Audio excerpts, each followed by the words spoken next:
ex-Army Paz 49, which is a crying shame because he could have had 69 in his name, but it is what it is. And I saw this video. So this video is Britain First. Hey! Mug Club. Zach Kerner, thanks so much for the sub. I really appreciate it, okay? Don't forget, it's September, everyone. Cheaper subs. But yeah, thanks so much for the sub. I'm very much appreciated. So yeah, basically this dude has done this video called Britain First Trending in Twitter for the Wrong Reasons. So I thought we could check it out and we could see what's going on. Normally, people that wear the fact that they were a soldier on their sleeves are absolutely insufferable, okay? Most people that I know that used to be squaddies, we call them like squaddies in the UK, soldiers, are pretty chill. Like, they don't go on about it, you know? And it's probably the same in America. It's the ones that wear it on their sleeves and expect your undue, undying respect simply for having served in the military. Let's just watch this video and see what he's saying anyway. We'll try not to judge too much. We'll try not to judge too much going in if we can manage that, okay? No more judgment, open mind, okay? Just waiting for this to... Yeah. Hello again, folks. Britain First is trending on the swamp that is social media. The lefties that dwell within that particular swamp are crying over their... The lefty... What? What's he talking about? What's this? Expensive lattes about Britain First. Now, you think a positive phrase like Britain First would be quite popular. Well, it should be popular amongst decent, law-abiding British people who are patriotic and love the Union, love their country. But it's not amongst the lefties, especially the lefties that live in the UK and benefit from its capitalist structure, its freedoms and all the rest of it, but they hate it for some reason. Go figure, that's lefties for you. Anyway, Britain First is... Oh, yeah. There's absolutely no reason that anyone would have any reason to have criticism or issues with the UK. Everything's great, everything's rosy. 40,000 people dead due to coronavirus. Everything's absolutely brilliant, okay? No need to worry. Literally hundreds of thousands of people in financial difficulty because of the effects of coronavirus that haven't been dealt with properly. Literally nothing to worry about. Everything's great. Everyone's benefiting from the capitalist structure. You know, everything's fantastic. Countless people homeless. Everything's brilliant. What the fuck is this? Imagine playing defense to the fucking British state. It's more like 60,000, is it? Or was it 40k? I think it's 40,000. I'm pretty sure it's 40,000. It might be more now. Someone called me out and said it's 60,000 a little while ago, but I'm pretty sure it's 40,000. Yeah, listen. If you listen, no, we're not talking about America today. Let's crack on, okay? For two reasons. The first reason is that Paul Golding, leader of Britain First, was in Swindon. Swindon is a poo hole. Been there many times. I'm sorry if you live there and think otherwise, but hey, that's freedom of speech for you. That's what I think. This guy's so pathetic. I'm sorry. Listen, Swindon bad, and I'm sorry if that offends you, but that's just freedom of speech. How pathetic is this dude? Just like kind of mildly shitting on this like town in the UK, and he's like, if that triggers you, that's just my freedom of speech, I'm afraid. What a fucking loser this dude is. Holy shit. And there's a shop there called Lush. And again, for those who don't live in the UK, Lush is a shop that sells smelly stuff for women. That is where it comes from. Women who buy bath bombs to put in your bath without you knowing, which makes the bath slimy, so when you get up, you fall over and break your ribs.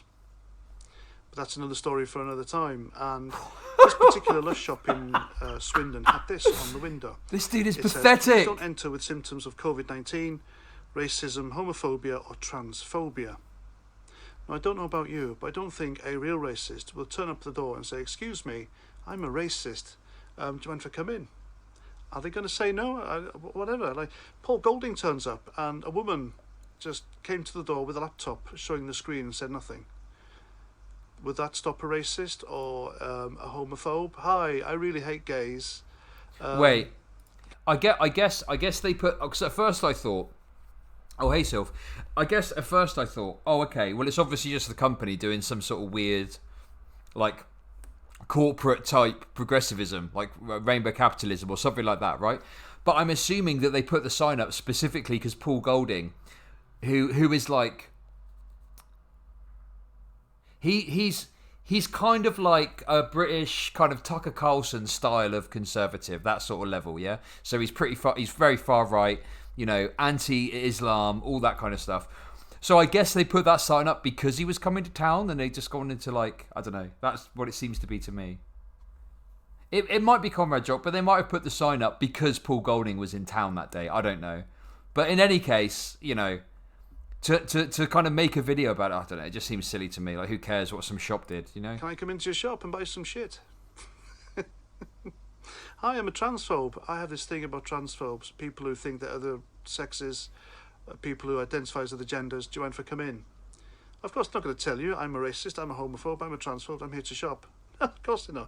What a stupid thing to say. I suspect the owners put that there because they are scared of a Black Lives Matter or Antifa riot, and if they think that Black Lives Matter... Wait, see this... I tell you what, if he thinks there's going to be like a Black Lives Matter riot, quote unquote, in Swindon, like, Swindon is this like tiny, like, it's not even like, oh my god.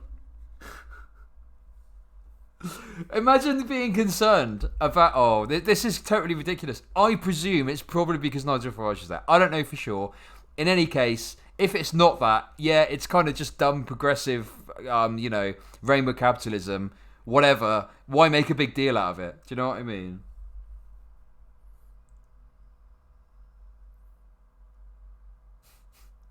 Yeah, Swindon, constantly the centre point for Black Lives Matter operations. Like, unless you're from the UK, look, this is it. I've got it. I figured it out. This dude's audience is going to be largely American, okay? I figured it out. So this dude's audience is going to be a lot of Americans watching. So he knows that he can just say whatever about Swindon, and these fucking dipshits are going to eat it up. Just like when on Fox News, that person came on and said that in Birmingham, there was no-go Muslim areas, which was a complete falsehood. And within a matter of hours, everyone was in the UK was like, what the fuck are you talking about? There is no such thing as no-go zones in Birmingham. Like, you clearly have never been there. And Fox News was forced to apologise. Well, this dude could just say whatever bullshit he wants about Swindon. And the fucking dumb fuck Yanks are going to be sat there going, oh, okay, Swindon, Black Lives Matter riots, that sounds feasible. Despite the fact that the reality of that is, like, completely absurd, right? Do you know what I mean? Oh... Side on the shop, they're not going to break in and loot it. Well, bollocks to you. I don't know where the hell you're putting your high hopes or putting your cards on the table, but Black Lives Matter, Antifa are anti-capitalist. Lush is a capitalist-based shop. It's doing well here in the UK. What? It's a capitalist system. In Swindon? What's he talking about? Yeah, I tell you what, Lush, the famous. Basically, they sell like this fucking dipshit said. They sell bath bombs. They sell like bath stuff. You know, I don't know. I don't think that's the top of the list for riots, to be honest. Oh my god, this dude is so brain dead. Holy fuck.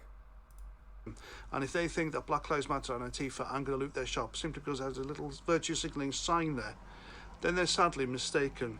Anyway, it's trending on social media, and people having a pop at Paul Golding, the people he was canvassing with, and whatnot, because they're natural hate figures for the left, aren't they? Or people who hate free speech. And look at this guy on Twitter. Look at him. Just look at him.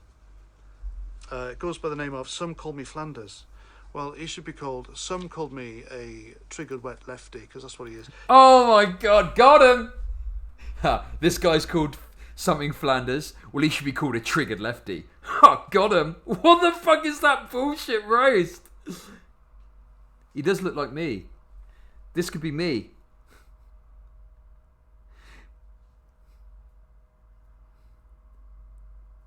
But also, like, wait, hang on. Wait, it doesn't look that much different from him. They look very similar. The only difference is this dude's got glasses on. They look... Look how similar they look. Look how similar they look, and he's Having a go at him for being a triggered lefty soy boy.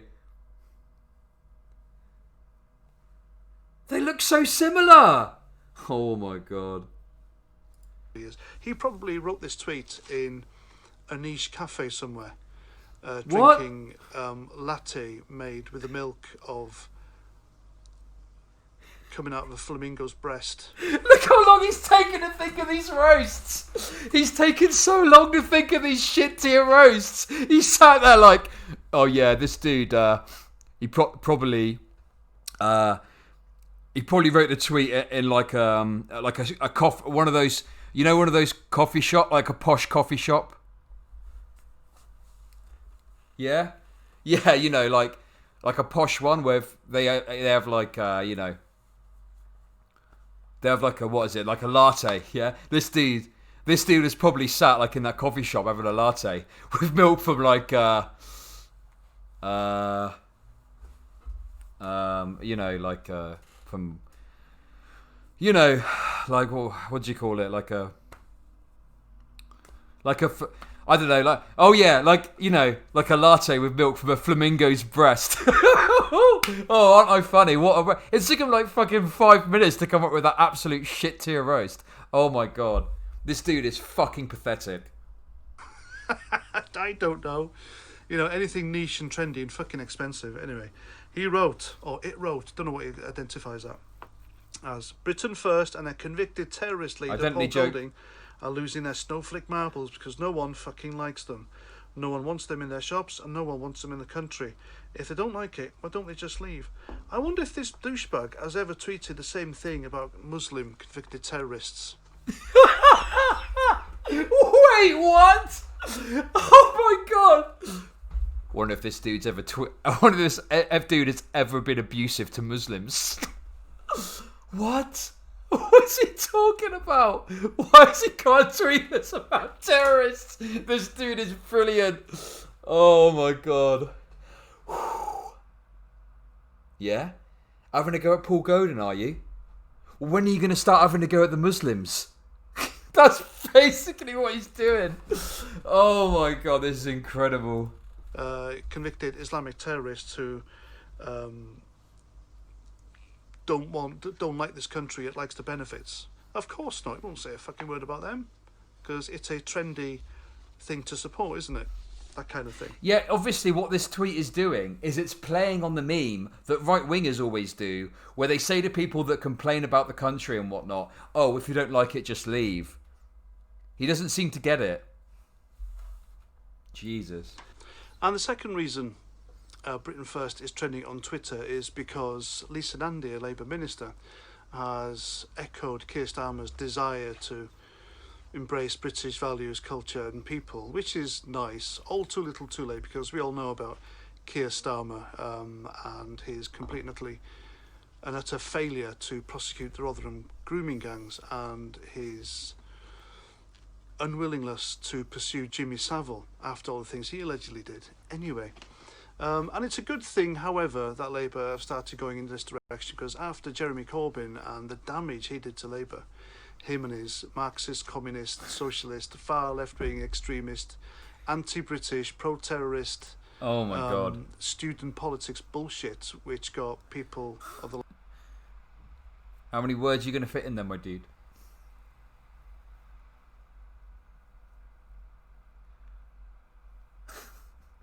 Communist, socialist, cultural Marxist, student, like what? Pro-terrorist. Yeah, I don't know. He doesn't have that much energy. He kind of just is sitting there with his weak tier roasts that he has to spend forever thinking of. Likes of Owen Jones and Ash Takar, which were toxic to the party involved. It's a good direction to go to, because I think Keir Starmer has realised that majority of people who voted Brexit were people who like Britain and who needs their votes. A politician needs, in our voting system, the majority of votes to win. Now, whether he's disingenuous or not, well, who knows? We'll wait and see. Anyway, a journalist called Rachel Shabby quoted Lisa Nandy and tweeted, Lisa Nandy on Radio 4 today on what's changed for Labour. We stand up for Britain, we stand up for British people, we stand up for British interests, and we will always put that first. got it, she says. From now on, it'll be Britain first. And there's nothing wrong with that, in my opinion. You know, Wait. that's the kind of thing Labour... Okay, I'll tell you what's happening here, okay? Let me let you into a little political secret, okay? They're playing the optics game, obviously. Now, phrases like America first and Britain first are like super loaded with so much context. But the thing is, just to give you an idea of the political reality in the UK, so at the last election, Labour lost a lot of seats in areas that voted for Brexit because the Conservatives had a really strong Brexit message, get Brexit done. Labour's Brexit policy went from a fairly reasonable one in 2017, which was to leave the EU with a deal, to in 2019 running on this weird platform of we'll have a second referendum and leave without a deal won't be on the ballot. You can either vote to stay or to leave with a deal. So it was a completely dead-end political thing that they did. It was stupid. It was a really bad idea, and it had a really negative impact on them, okay? So they lost a load of the Labour heartlands, and now the Labour Party are desperately trying to figure out what they need to do to win those people back over. And unfortunately, what they're going to do is they're going to lean into like a slightly sort of like more nationalist perspective, right? Because that's what essentially the Conservatives won on in 2019. So they're going to want to buy into a little bit of that to try and hopefully win back the votes for themselves. Optics, that's what we're calling nationalism now. Yes, Sohi Rifter. That's correct. So Labour, leaning into nationalist rhetoric, is then playing the optics game. And if you don't think that's correct, then you're totally fucking deluded when it comes to British politics, and you've got no fucking idea what you're talking about. So how about you shut the fuck up, and maybe you might learn something, okay? I know some Americans who think Britain will either leave the EU and merge with the USA to become a new state or stay in the EU. I mean, there are like talks of,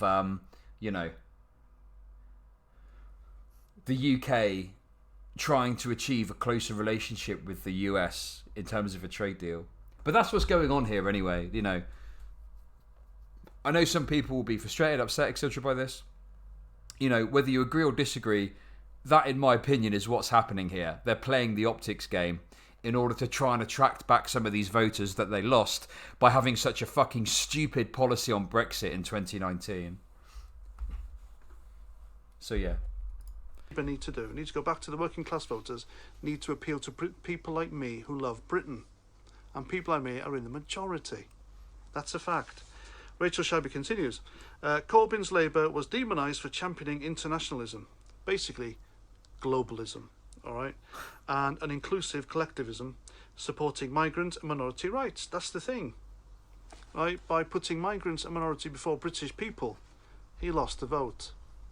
He lost the premiership. Not that it was hers anyway, but he lost the election twice. Yeah. This is the globalism. Yeah, exactly. The globalism meme.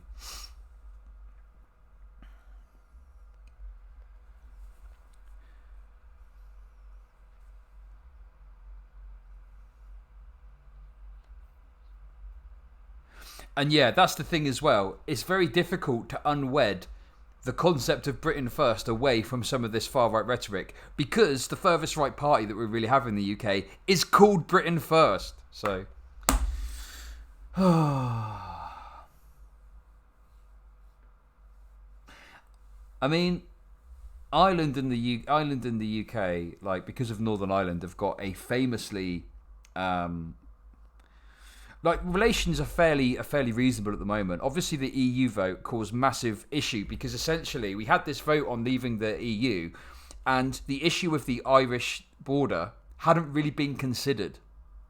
So push came to shove, it happened, and it was like, hang on a second, if we have a hard border between Ireland and Northern Ireland, that's going to be a breach of the Good Friday Agreement, and it's going to cause all these other issues, right? So it's caused tensions, that's for sure. But not, I don't think, unless something really bad happens, unless there is like an issue with the Good Friday Agreement, I don't think we're going to see a return to what we had previously, which was like violence and stuff, and the IRA, antagonisms, etc. You know.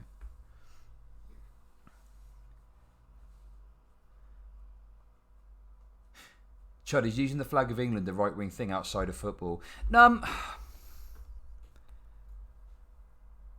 I don't listen. I think you run the risk of alienating people if you push this idea that flying the flag is like a right-wing thing, you know? But you don't want to have it so that the concept of just flying a flag is a right-wing thing. I think that like you need to be accepting of some degree to a sense of pride in your country, but without taking it to the extreme where you're like Britain first or whatever. Like there's in the political party Britain first.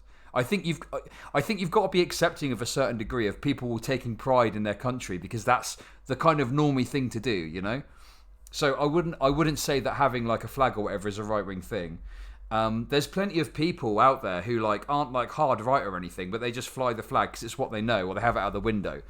And obviously it's big during the football season as well. Like obviously football's massive in the UK. So when you have like, you know, big football events on, people are out waving the St. George's Cross and all that kind of stuff. And I just think it would be a mistake to say, oh, that's a right-wing thing. I know you say about the football and stuff, but it goes outside of that as well. Do you know what I mean?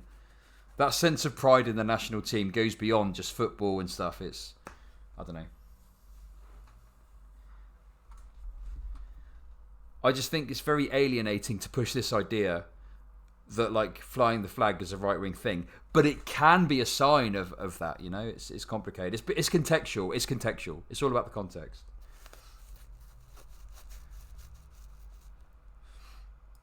And people would rather have some wet drip like Theresa May or a British blowhard like Boris Johnson than a British hating communist and like Jeremy Corbyn.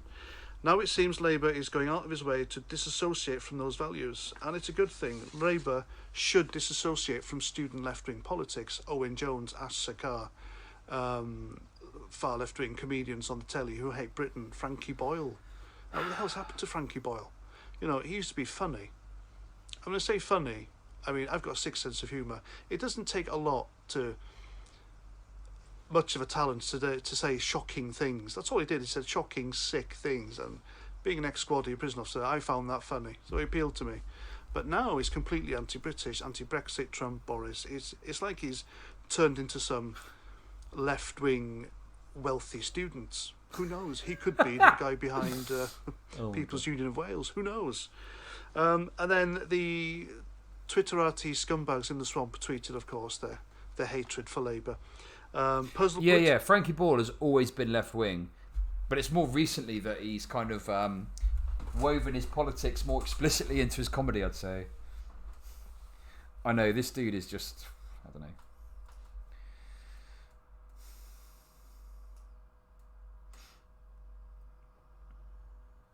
What's this? Probably just me.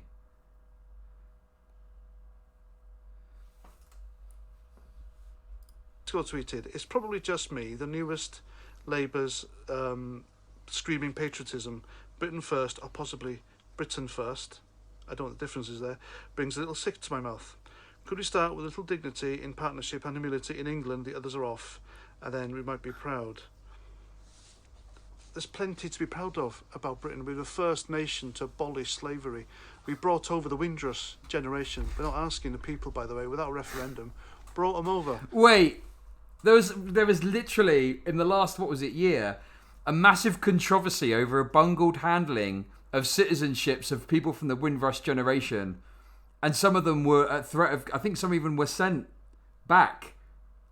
Or at least at risk of going back. And yeah, this... Oh my god. Do I need to do my thing that I did before? Okay. Let me do the thing. I'll do it really simply, okay?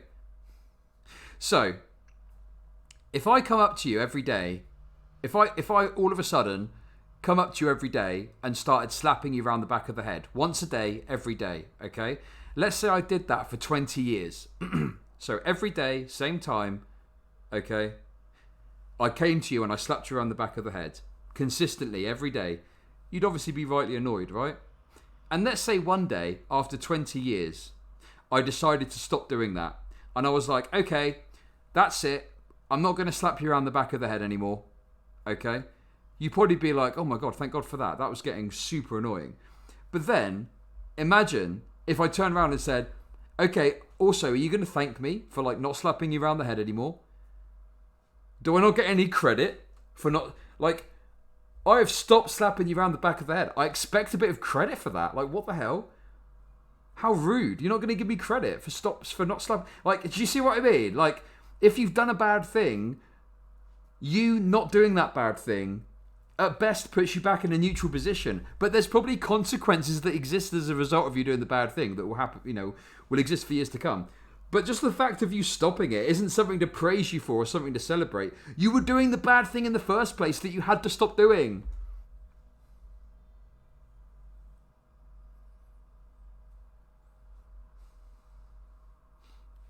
Here we go. Malcolm X quote. This should be illuminating.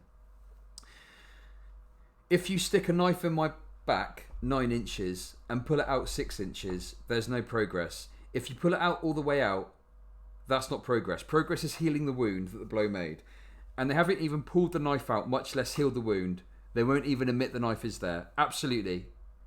Listen, Malcolm X put it better. Listen, surprisingly enough, Malcolm X put it better than I could, okay?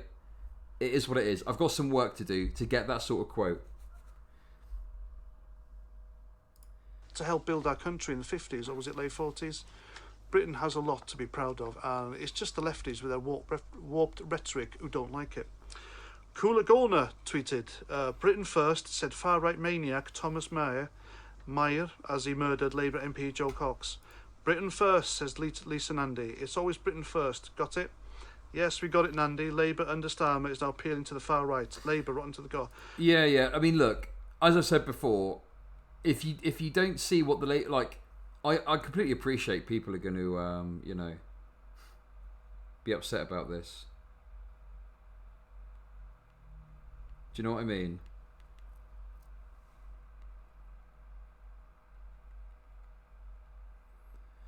But like, it's very difficult to disassociate. To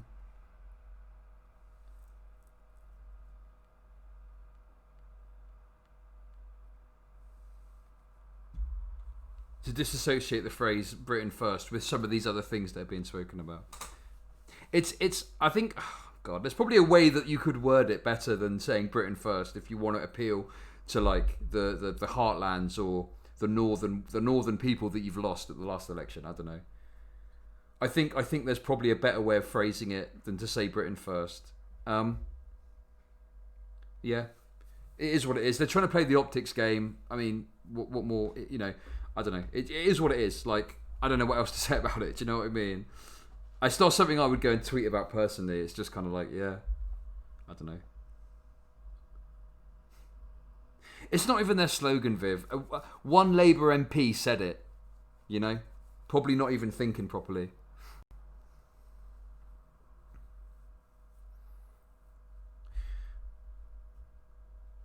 I don't know. That's the thing. There's this massive focus on like, oh, it's all social media bullshit. Britain is appealing to decent British people who want their votes. What's wrong with that? There's nothing wrong with that. Allah Akbar says nearly every, in fact, every Islamic terrorist commits yet another atrocity here in the UK and across the world. God. Why doesn't he tweet about stuff like that? Nobody shouts Britain first before committing an atrocity. No one did. When are you going to start having a go at the Muslims? There it is.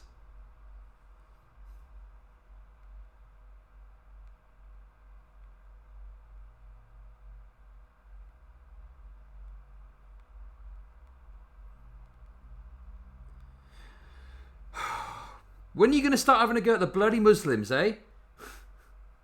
This is fucking ridiculous. This dude is fucking unhinged. Holy shit.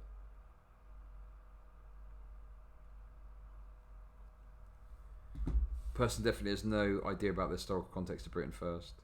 Yeah, of course. Well, I think maybe he does, and he's just, I don't know. Is he just? Oh, maybe he does. Yeah, Stuart Lee did cover this thing.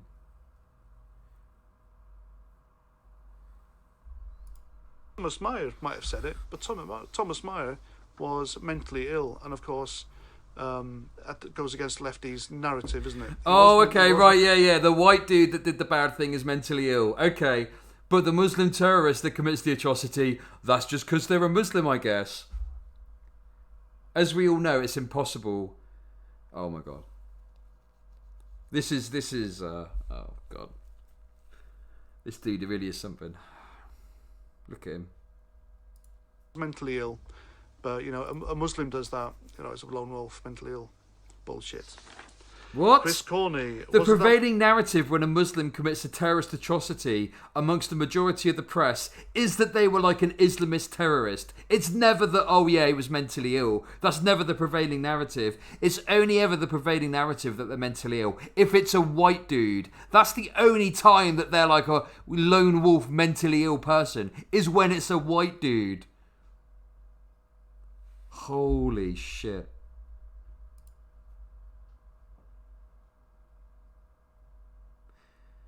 And do these people really think that these, like, terrorists, these Islamist terrorists, are like just, they wake up one day and they're like, oh, I'm just going to go and have a little look at some extremist ideology online. Like, these ideologies prey on people that have got mental illnesses. Right? That's how it fucking works. How do you think these people are radicalized? Yeah, exactly. Listen, all my friends, they're always doing that stuff, Not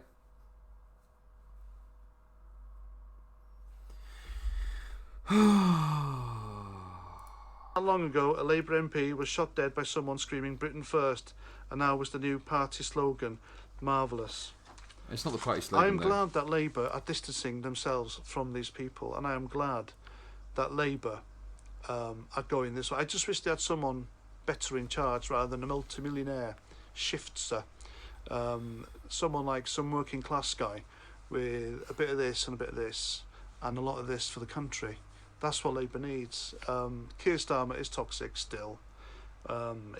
People just don't like him. How can a multimillionaire resonate with the working class? I'll tell you what, a multimillionaire can resonate with the working class. Jacob Rees-Mogg. He can read what's in the working class minds. Jacob Rees-Mogg? Are you fucking kidding me? He picks Jacob Rees-Mogg as the multi-millionaire that resonates with the working class. Are you kidding me? Wait, hang on. So apparently this dude here. Okay, so what he's saying here is this dude resonates with the working class. Apparently this dude. This is the guy that resonates with the working class, he says.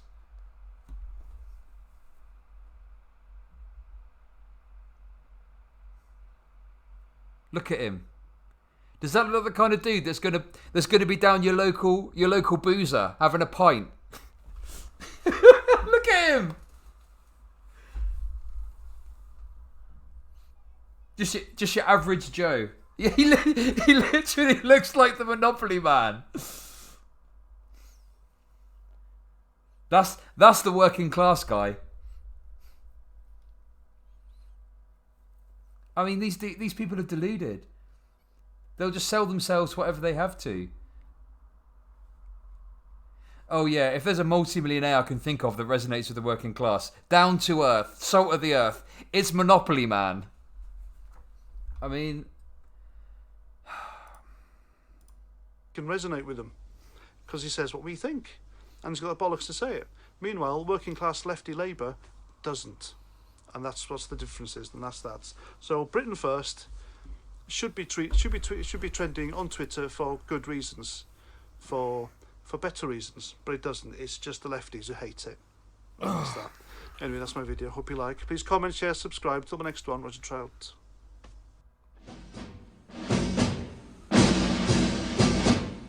what is this?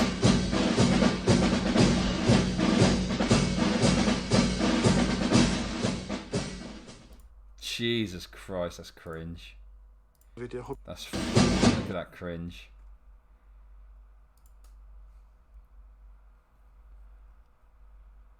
There we go. Oh man, I'm so glad I actually went out and covered some British people. These are absolute cringe. Holy shit.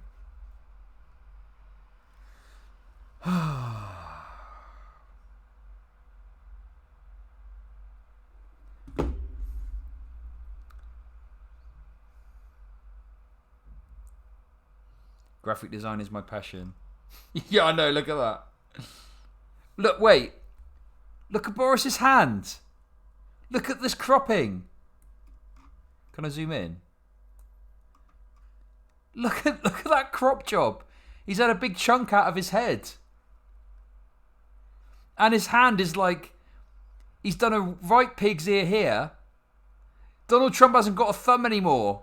Donald Trump's had his thumb cut off. And you can still see like artifacts of like the original background as well. Oh my God. Bad. This is just bad. Anyway.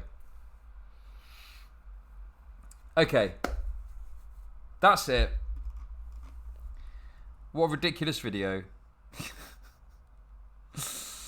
Absolutely. Listen, I tell you what. I'm just going to start putting a Union Jack flag up behind me and ranting about brown people and see how many views I can get doing that.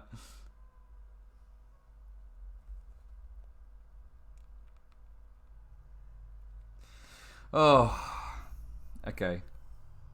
That's it. We're done with that. Maybe we'll check back in on this dude later. See what's going on. Chud first. That's the policy I want to push. Chud first.